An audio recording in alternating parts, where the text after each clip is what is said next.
Hello everyone, this is Andrew. Welcome to Keen on America. On July 4th, 2026, America will be 250 years old. An anniversary that will, no doubt, be greeted with a mixture of celebration, contemplation, and resignation. In Keen on America, we talk to prominent US citizens not just about their country's past and present, but also about its future. What, I ask my American guests, will be the 21st century fate of their now venerable republic? Hello everybody, welcome back to Keen on America. Today we are in the beautiful wine country of Western Oregon, talking with Mimi Casteel, one of America's leading regenerative winemakers. And as always, on Keen on America, I began by asking Mimi where in America she was born. My name is Mimi Casteel. I was born in Detroit, Michigan, but promptly moved to the Willamette Valley of Oregon, which is where we're sitting right now. I'm a wine grower and forest ecologist, and we moved here in the late 70s when I was freshly born, and my family started this estate, Bethel Heights Vineyard, and we're sitting very close to my vineyard, Hopewell. Do you feel American, Mimi? Yes, I do. How and why?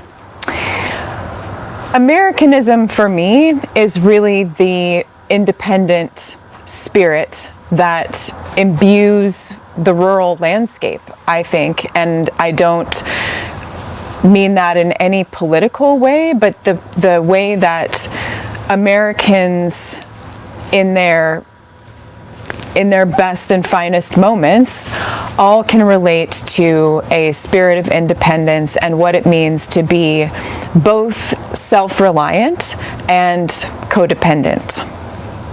There's something, Mimi, astonishingly beautiful, not just about where we are now and your farm, but America, isn't there? There is. It's wild, it's raw, it's fraught, and both extremely elegant and extremely violent at the same time. And it's so compelling, I think, that it's hard to not be drawn to that kind of epic drama. I mean, it's in the landscape, it's in the oceans, it's in the people, it's in the wildlife, it's everywhere. Tell me how your parents went from the city to the countryside and, in a sense, I guess, rediscovered America. Well, I think I actually think about this quite a bit, and specific to viticulture in America, there was, in the early days, there was a tendency for academics, unrequited academics, to participate in the Back to the Land movement. And I think it actually resonates very much with some of the early American farmers. You read their work. They were first and foremost romantics and Renaissance people who loved to think broadly and live well. And that appeal of living in a beautiful place and growing and eating where you are and having a community of people that becomes your family, even if you're very far away from your blood relatives, that's what brought my family here. They were both collegiate academics and teaching in a university when I was born, but they were waiting to move and start a little wine farm and make a little bit of wine, but mostly they just wanted to grow grapes and grow food and enjoy this beautiful place and have their friends around them. It sounds to me, some people suggest that this no longer exists, but it sounds to me like the classic American dream. It does. And I do believe that there's a rebirth of the American dream every time someone marries themselves to a piece of land and really tries to make a go. I think we've set things up very much to be against that being successful, but the spirit remains the same. And when it works, it is the best thing that I think we've done as Americans, is make something beautiful that takes care of the land and honors this great landscape that we've largely stolen. What do you mean stolen? Well, we aren't the first Americans, and that's not, I'm not saying anything that everybody else hasn't already acknowledged, but this land belonged to, and actually I want to rephrase that. There were great people, many people, fed abundantly and owned by this land before white settlers came, and I don't ever like to pretend that we haven't displaced those people and that this land doesn't still call for them. Were your parents aware of that in terms of their retreat or renewal, whatever you want to call it? Did they feel that they were taking responsibility for the land? I think so. I mean, it was such an immense thing for them. It represented the whole of everything that they had ever made in a monetary sense, that they invested in this place, and they took on a great burden of debt to be able to afford it. And so I believe that for them, they were having their own child, in a way, that this became a member of our family that we feel not just responsible for, but beholden to through generational time. And the idea of being able to not just steward it well, but possibly even make it better over time is, I think, one of the most beautiful lessons and ethos that was imbued in me by my parents. What does it feel like to have nature, the land, as a sibling? There's often sibling rivalries. Siblings are supposed to love one another, often they don't. For me, it has always been a source of great solace and repair. You're standing here now, so you can appreciate that, 30 years ago, there weren't a lot of kids around. And so I do have siblings, but my closest friend and my confidant was wild nature, and I was surrounded by it, and it was a solace for me, and it was terrifying at times, and it taught me powerful lessons about vulnerability and respect, and I cannot possibly overvalue that. I think that it is what I wish for every child in America to experience, is the upbringing by wild nature that so many of us don't get the opportunity to have. What did you have that the kids growing up in Detroit or Los Angeles or Washington, D.C. don't have?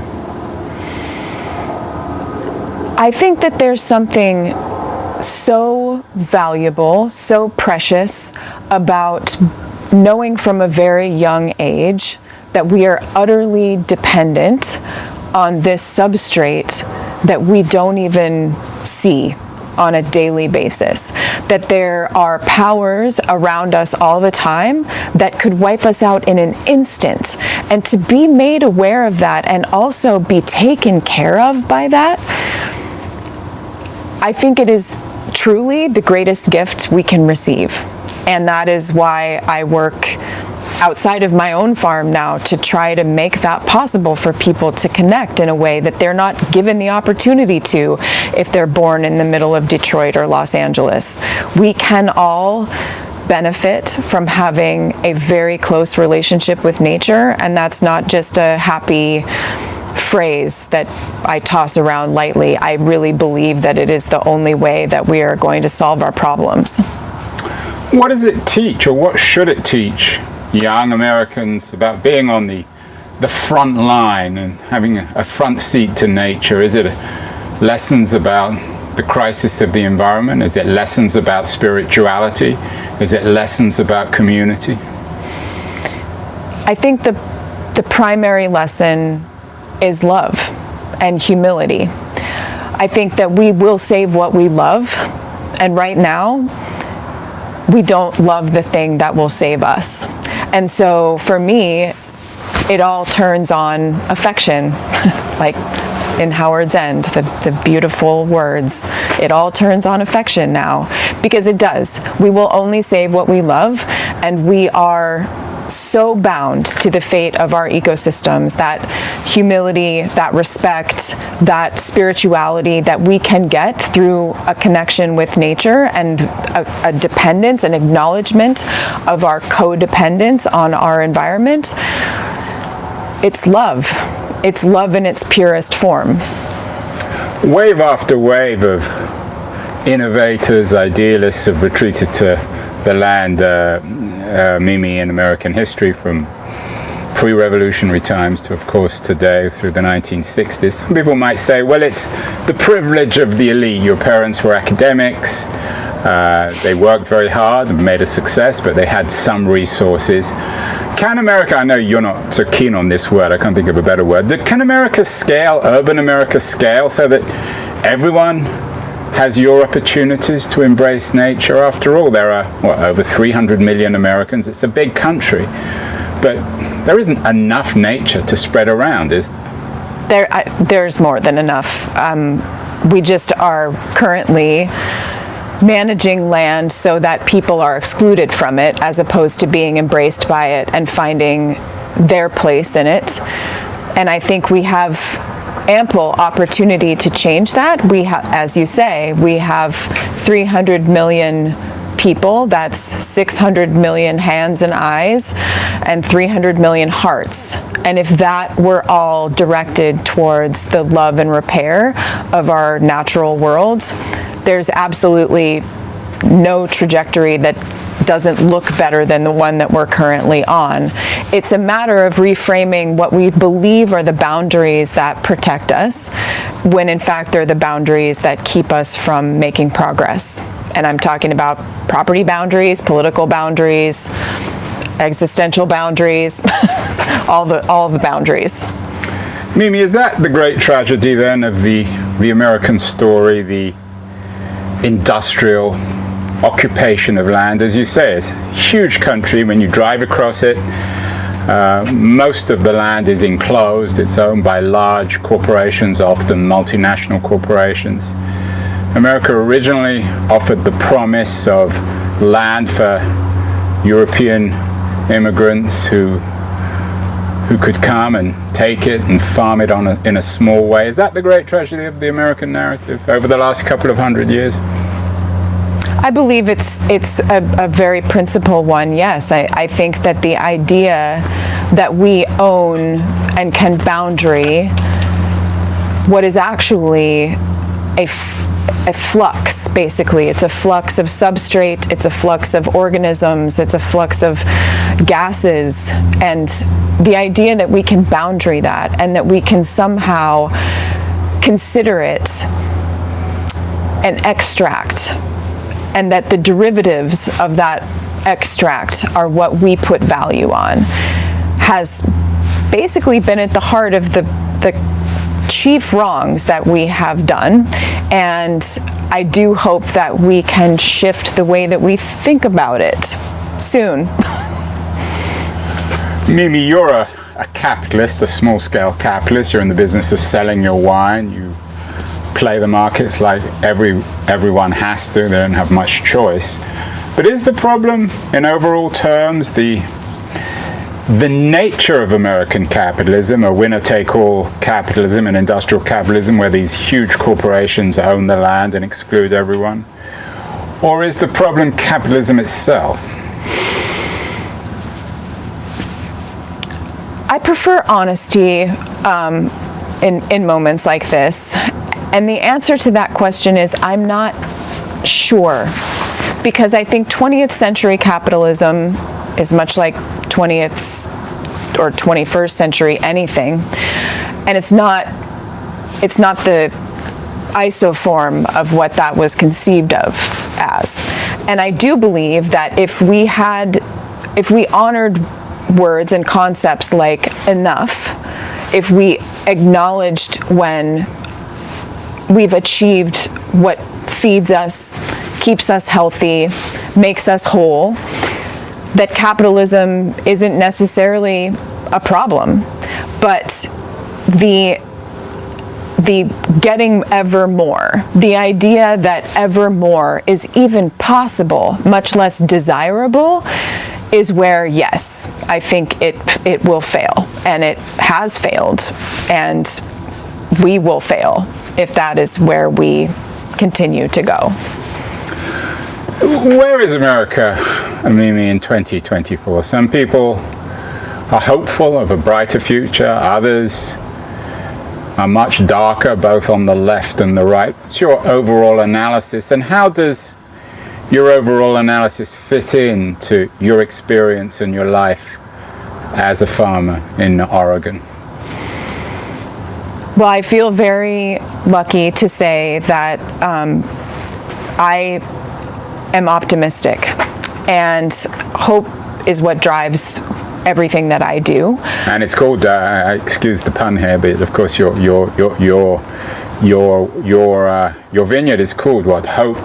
Hope well. It's an imperative and a suggestion, and a vessel. It's to hold hope, because if you've actually worked the land in a relationship of facilitation, of support, and seen the benefits, seen the real trajectory towards a better place, then you can't say that anything that we imagine as being the worst version of where we're going is necessary, is absolute. It's not.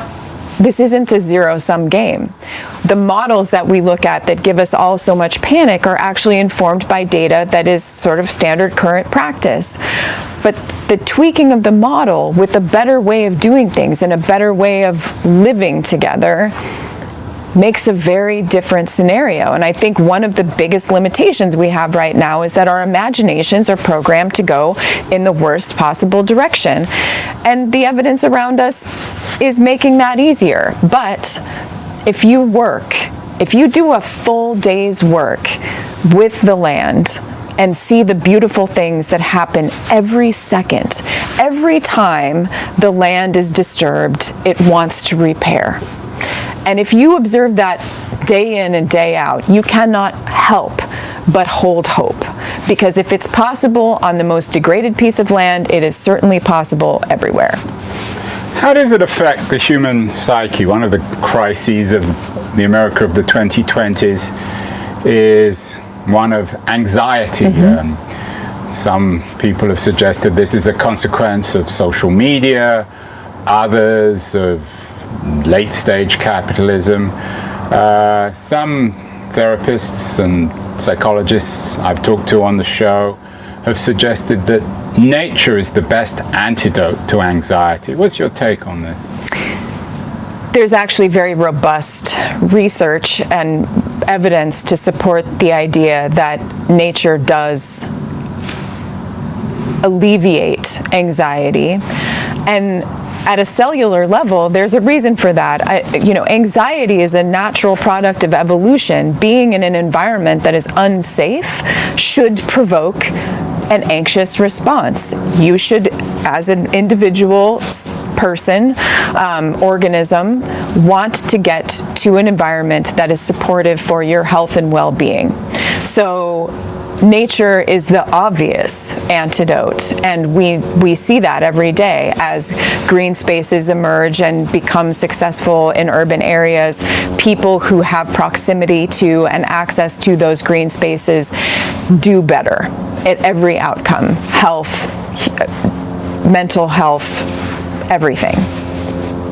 As we stand here, Mimi, when I'm looking behind you, magnificent fields, there's an expansive quality to this experience, and I'm sure to your life. Is the opposite of all this, the opposite of the beauty of American nature, the tiny little screens that people seem addicted to, that they walk around staring at and seem to have lost contact with the outside world, is the opposite of American nature. Technology, the internet, social media, iPhones. It is a great poverty, I think, that anymore people who don't live near nature, they're seeing imagery on their screens that is generated by computers, CGI nature, and the colors are fake and it looks wrong, and it's because nobody actually knows what it really looks like anymore. And when you go to it, it's not just a visual experience. It is a complete cleanse at a cellular level. And that is a tragedy. I do believe that's a tragedy. I'm not saying all technology is the devil, but I think that we definitely need to touch it. We need to feel it. We need sensory input from healthy landscapes. And our screens are in between us and that right now, for sure. And in that sense, then, AI shouldn't be particularly surprising. It's just the next logical step of inventing something, of fake nature on your screens. It's not AI in itself, it's the narrative of technology. Yes, and what we're trying to, I think what we're tripping over in the interest of a technological fix to our problems is the real solution. We trip over natural solutions to get to a technological fix every day, and we leave all of that benefit on the table. And it's because people don't understand how to engage. And our food is one of the first ways that we engage with nature. It is the first political act that we make on this earth, is how we eat. So I'm hopeful around what we can do to change that, but it definitely is getting to the 11th hour, so to speak. Speaking of food and wine, Mimi, you're a regenerative farmer. You're one of the pioneers. We've done other shows on regenerative farming. That's how you and I first met. We've talked to Joel Salatin over in Virginia. Is it again coincidental that at a time when America clearly, I think nobody would disagree on this, when America clearly needs to be regenerated, reinvented, there's a great deal of innovation on the land around something called regenerative farming? Yes, and it's interesting in the context of America specifically and the inheritance of colonialism. Regenerative practices are certainly not new. We in fact have learned most of what we call regenerative practices from indigenous knowledge and the observation of nature, which was the first and greatest indigenous practice, was listen, observe before you act. And so I think the inspiration, it's everything comes full circle.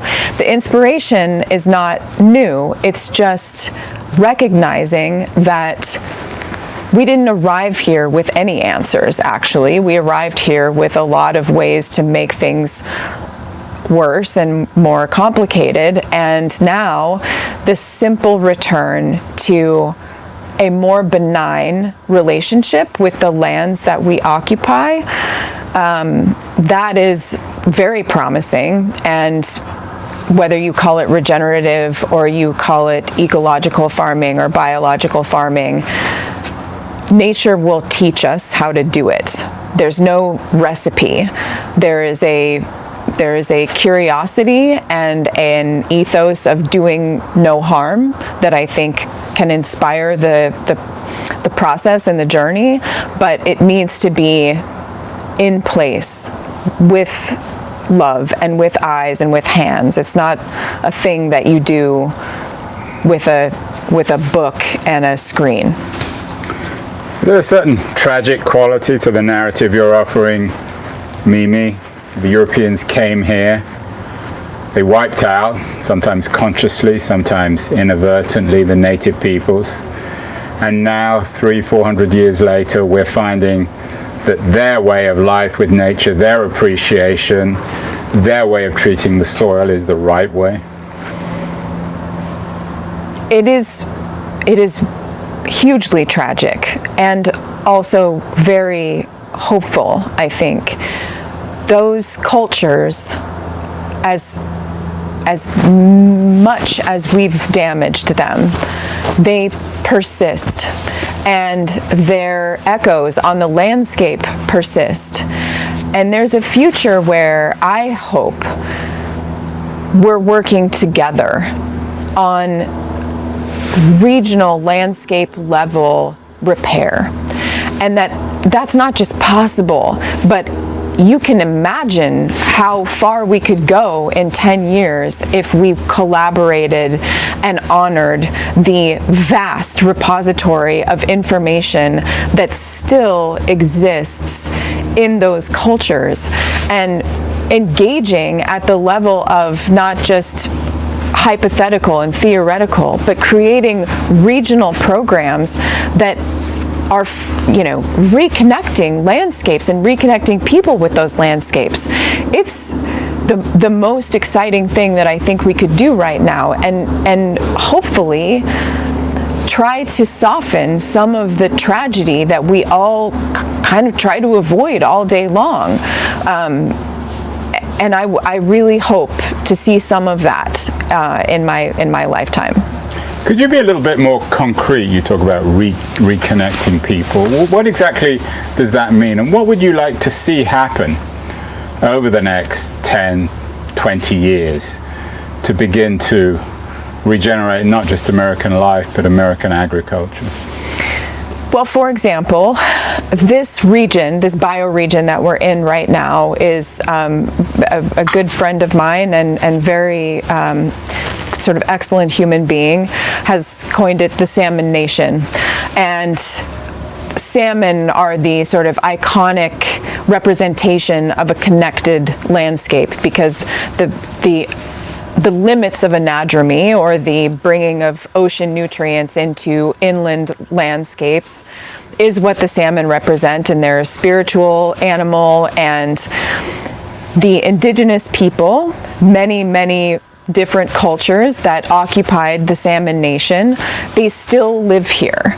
They're, the reservations are what they are, but they're here. We live in proximity. And there are ways that we could look at regional projects where we're coming together and saying, what would it look like if we were to revascularize these dehydrated, depleted regions? What would it take to bring salmon back to some of these arteries? What would it take to grow a foot of new topsoil in the next 50 years? We have the answers to those questions. We know how to do that, and arguably it's much cheaper to do that than to try to vacuum it all out of the sky as CO2 carbon capture.